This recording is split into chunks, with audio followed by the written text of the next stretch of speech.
brought to you by Nova शुद्ध घी। जब जब खाए दिल खुश हो जाए, सदियों का नोवा शुद्ध देसी घी, सपना स्वस्थ भारत का। I love ghee. स्क्रीन पर आपको ये जो मोहतरमा नजर आ रही है, इनका नाम है रुखसाना। आज से ठीक 10 दिन पहले इनकी शादी होती है इनके बुआ के लड़के के साथ, जिसका नाम अनीश है। शादी के 4 दिन बाद ये मैके लौट आती है। जो शादी ब्याह का प्रोसेस होता है उसमें एक नियम होता है कि मैके भी जाना पड़ता है, तो अपने मैके लौट आती है। घर में पूरी तरह खुशी का माहौल है, शायद नई नई शादी हुई है, हर कोई खुश है, जश्न का माहौल है। इसी बीच रुखसाना अपने बॉयफ्रेंड से मिलती है, जिसका नाम है रिंकू सिंह। रिंकू सिंह के साथ मिलकर ये ऐसी प्लानिंग रचती है जिसके बारे में किसी ने नहीं सोचा होगा। ये अपने ही पति की हत्या की प्लानिंग करती है, जिसके बाद रिंकू सिंह मान भी जाता है जो बॉयफ्रेंड है, और बोलता है कि इसको रास्ते से हटा देंगे। शादी के 7 दिन बाद रुखसाना के पति की हत्या हो जाती है। घर वालों को किसी को भी रुखसाना के ऊपर शक नहीं होता है, क्योंकि खुद बुआ की लड़की है। जो अनीश जो था उसकी बुआ की लड़की रुखसाना, तो किसी को रुखसाना की खुद बुआ का लड़का है ये अनीश, तो किसी को शक नहीं हो रहा था। हर कोई सोच रहा था कि ये कोई आपसी दुश्मनी होगी, कोई बाहर की। लेकिन पुलिस ने जैसे छानबीन की और पुलिस आरोपी तक पहुंची, तब पता चला आरोपी रिंकू सिंह तो रुखसाना का बॉयफ्रेंड है, और 3 साल से ये लोग रिलेशनशिप में थे। दोनों का धर्म अलग था, इसलिए दोनों की शादी नहीं हो पाती। लेकिन फिर इन्होंने डिसाइड किया कि इसकी हत्या कर देंगे और हम लोग भाग निकलेंगे। लेकिन इतना आसान नहीं था हत्या कर भागना। पुलिस ने इस मामले को जांच की, और जांच के बाद पुलिस ने दोनों को गिरफ्तार कर लिया। लड़की सामने आई और पुलिस के सामने भी झूठ कहती रही कि मुझे नहीं पता, ये मेरा बॉयफ्रेंड तो, लेकिन मैं नहीं जानती, मैंने तो इसे नहीं मरवाया। लेकिन बाकी कॉल रिकॉर्डिंग्स, मैसेज, चैट से ये चीज़ें साफ हो गई कि इस प्लानिंग में रुखसाना भी शामिल थी। तो क्या है ये पूरी स्टोरी, कैसे इस मर्डर को इन्होंने प्लान किया? ये राजा रघुवंशी और सोनम, इन सब से मिलता जुलता मामला है। तो क्या है ये पूरी स्टोरी, इस वीडियो में जानेंगे। लास्ट तक ये स्टोरी जरूर देखिएगा। नमस्कार, मेरा नाम है प्रवेश पांडे और आप देख रहे हो क्राइम तक। यूपी का बस्ती में एक परिवार है जो कि वहाँ तैयारियां चल रही हैं शादियों की, और शादी वाला घर है। यहाँ बेदीपुर गांव है। बेदीपुर गांव में शमशुद्दीन रहते हैं, और शमशुद्दीन के 2 बेटे हैं। जो उनका बड़ा बेटा है वो 25 साल का है, जिसका नाम है अनीश। अनीश अच्छी जॉब कर रहा था, मुंबई में क्रेन चलाता था, हाइड्रा क्रेन बड़ी वाली, और उससे अच्छा पैसे कमा लेता था। अब उम्र हो गई थी, घर वाले चाहते थे और शमशुद्दीन चाहते थे कि बेटी की शादी हो जाए। और बेटा अकेले मुंबई में रह के खुद के लिए खाना भी बनाता है, सब कुछ करता है, अपना काम खुद कर रहा है, तो उसमें उसे बड़ी तकलीफ भी हो रही है। तो घर वाले डिसाइड करते उसके लिए शादी करा देते। शादी के लिए ये वहाँ रिश्ता किसी और को बोलना, अपने आस पड़ोस में सबको बता दिया था कि बेटे की शादी करानी, कोई अच्छी लड़की होगी तो बताना।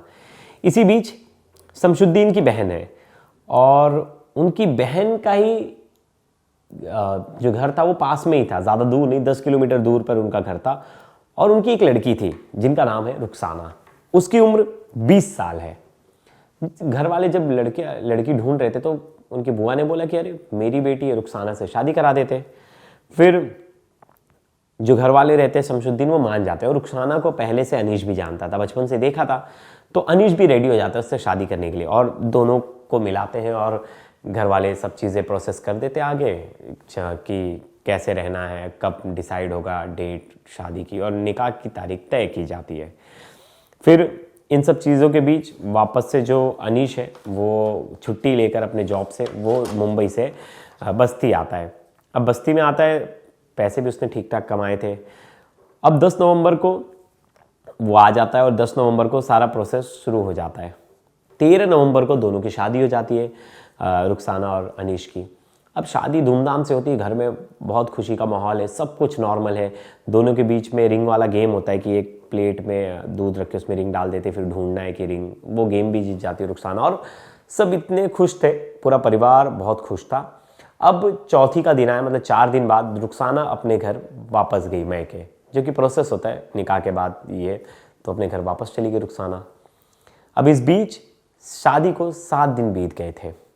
अचानक से अनीश जो था वो घर के बाहर टहल रहा था, और टहलते वक्त एक शख्स आता है पैदल चलते हुए, और वो अनीश को हाथ दिखा के बाहर बुलाता है। अनीश पहले तो ध्यान नहीं देता, फिर अनीश को दोबारा हाथ दिखाता है, तो अनीश को लगता है कोई मदद के लिए आया होगा, मैं चला जाता हूँ। वो अपने चौखट से थोड़ा सा बाहर जाता है और उससे बात करता है। वो शख्स उससे पूछता रहता है कि किसी जगह का रास्ता, कि मुझे यहाँ जाना है, मुझे इस गांव में जाना है, कैसे जाऊँ, क्या जाऊँ। वही बात करने लगता है और वो थोड़ी बहुत अनीश से बातचीत करने लगता है। अरे भाईजान आपकी शादी हुई है, इन तरह चीज़ों की बातें होती है। और उससे बात करते करते उसे थोड़ा घर से दूर लेकर जाता है। अनीश भी उससे बात करते करते चलते चलते थोड़ा आगे चला जाता है। थोड़ा आगे चला जाता है तो ये जो शख्स था ये अपनी जेब में कट्टा लेके आता है, कट्टा निकालता है और सीधा अनीश को गोली मार देता है। अनीश की मौका वारदात पे ही मौत हो जाती है। घर वाले भागते भागते आते, सब लोग आवाज़ सुनते, पहुंचते, देखते, उस अनीश को हॉस्पिटल लेके जाते और पुलिस में कंप्लेंट करते। लड़की को भी इसके बारे में बताया जाता है कि तुम्हारे पति को किसने गोली मार दी है और हम सब लोग बहुत दुख में, तुम जल्दी आ जाओ। लड़की तुरंत आती है और वो भी रोने लगती, चीखती चिल्लाती है। किसी को भी शक नहीं होता कि अभी तक लड़की का कोई रोल है इसमें, रुखसाना का कोई भी रोल है। अनीश के घर वालों को भी शक नहीं होता, बिल्कुल भी शक नहीं था अभी तक। वो सोच रहे थे आपसी दुश्मनी होगा, कोई आपसी रंजिश होगा, उसमें इसकी किसी ने हत्या कर दी। पुलिस अब इंफॉर्मेशन निकाल रही है और पुलिस जांच करी। पुलिस को शक आता है पत्नी पर, क्योंकि 7 दिन पहले शादी हुई तो पुलिस जो है रुखसाना की कॉल डिटेल्स निकालते हैं। तो कॉल डिटेल्स में एक नाम सामने आता है, रिंकू सिंह उर्फ रवि। रिंकू सिंह का जब नाम सामने आता है तो पता चलता है कि रिंकू सिंह से ये 1-2 घंटे बात करती है, काफ़ी टाइम, और शादी के बाद और ज़्यादा बात करने लगी जब ये अपने मैके गई। जब उससे पूछा गया तो उसने कहा कि टेलर है और तमाम तरह के बहाने किए कि ऐसा है वैसा है।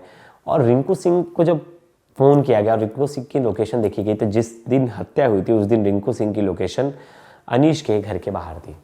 साफ हो गया था कि इस हत्या के पीछे रिंकू सिंह है, क्योंकि उस दिन वो हत्या के दिन क्या कर रहा था, क्योंकि उसका घर तो यहाँ था नहीं, वहाँ से अनीश के घर से 20 किलोमीटर दूर था, तो वो वहाँ क्या कर रहा था, इसका कोई जवाब नहीं था। पुलिस ने उसे पकड़ा और शक्ति से पूछताछ की तो उसने सब बता दिया। उसने बोला कि हाँ, हत्या मैंने ही की है और जो गन था वो भी पुलिस ने अपने कब्जे में ले लिया, जो कट्टा था। और पूछा कि तुमने ऐसा क्यों किया। फिर उसने बताया कि मैं और रुखसाना पिछले 3 साल से रिलेशनशिप में, हम गाँव के पड़ोसी थे और हम दोनों का सब कुछ अच्छा चल रहा था, लेकिन हम दोनों के धर्म जो थे वो सेम नहीं थे। अलग धर्म होने के कारण घर वाले शादी के लिए मानते नहीं। फिर हमने सोचा कि हम इसके पति की हत्या कर देंगे, बाद में ये विधवा हो जाएगी, अब फिर उसके बाद हम दोनों अलग रहने लगेंगे, शादी कर लेंगे। फिर इसके घर वाले एक तरह से मान भी जाएंगे कि चलो अब लड़की के से कोई तो शादी करने के लिए रेडी है। इस तरह की प्लानिंग करते और जिसके बाद हत्या के लिए रेडी हो जाता है। रुखसाना प्रॉपर अपने घर आती है मैके, फिर इसको फ़ोन करती है, फ़ोन पर इससे बातचीत करती है, फिर पूरी प्लानिंग रचते और बताता है कि ये सब चीज़ें बोलना है, ऐसी बातें बोलना कि जिससे वो उलझ के तुमसे घर से थोड़ा दूर आए, क्योंकि शादी का माहौल था, अभी भी घर में बहुत सारे मेहमान थे, 7 दिन ही हुए थे सिर्फ शादी को। तो ऐसे में अगर वो घर के पास मारता गोली तो तुरंत जो थे घर वाले आ जाते और शायद ये भाग नहीं पाता, क्योंकि किसी गाड़ी से नहीं आया था, पैदल आया था और पैदल ही गोली मारकर ये निकल गया। क्योंकि इससे सीसीटीवी में कहीं दिखना नहीं था कि गाड़ी कहीं नज़र नहीं आए और पैदल पैदल खेत वाले रास्तों से ये निकल जाए जहाँ सीसीटीवी नहीं होता गांव देहात के इलाके में। तो ये तो सोचे थे कि प्लानिंग बहुत सक्सेस रहेगी और किसी को पता भी नहीं चलेगा और हम बच जाएंगे, लेकिन ऐसा नहीं हुआ। पुलिस ने जांच की और पता चला रुखसाना, जो कि उसके बुआ का लड़का था, मतलब उसके मामा का लड़का था, उसकी हत्या करवा दी। और शादी नहीं करनी थी तो मना कर देते शुरुआत में ही कि मुझे शादी नहीं करनी है, लेकिन नहीं, शादी भी कर ली। बाकायदा जब पुलिस ने उसे अरेस्ट किया तो पुलिस के सामने वो रो रही थी कि मुझे नहीं पता मेरे पति को किसने मार दिया और तमाम तरह के बहाने बना रही थी। लेकिन पुलिस ने जब इन्वेस्टिगेशन किया तो पुलिस को इसके बारे में पता चला। रुखसाना बहुत स्मार्ट थी और जब उसे लगा कि उसका बॉयफ्रेंड फंस जाएगा तो उसने हाथ खड़े कर लिए। उसने बोल दिया कि बॉयफ्रेंड को भी फंसने दो। उसने बोला कि मुझे पता ही नहीं, मेरी तो इससे बातचीत नहीं हुई। लेकिन कॉल डिटेल्स जब निकाले गए तब पता चला कि रुखसाना तो प्लानिंग में थी।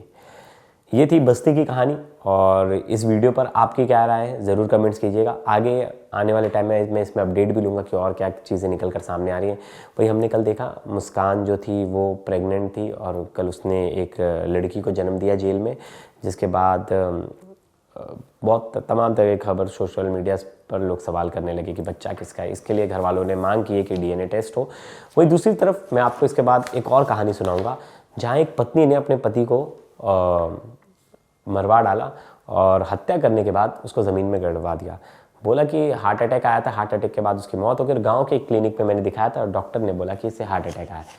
लेकिन घर वालों को शक था। 5 दिन बाद कब्र से बॉडी निकाली गई और कब्र से बॉडी निकालने के बाद जब पोस्टमार्टम किया गया तो पता चला गला घोटकर हत्या की गई है, जिसके बाद ये पूरा केस खुला और मर्डर मिस्ट्री बड़ी चौंकाने वाली है।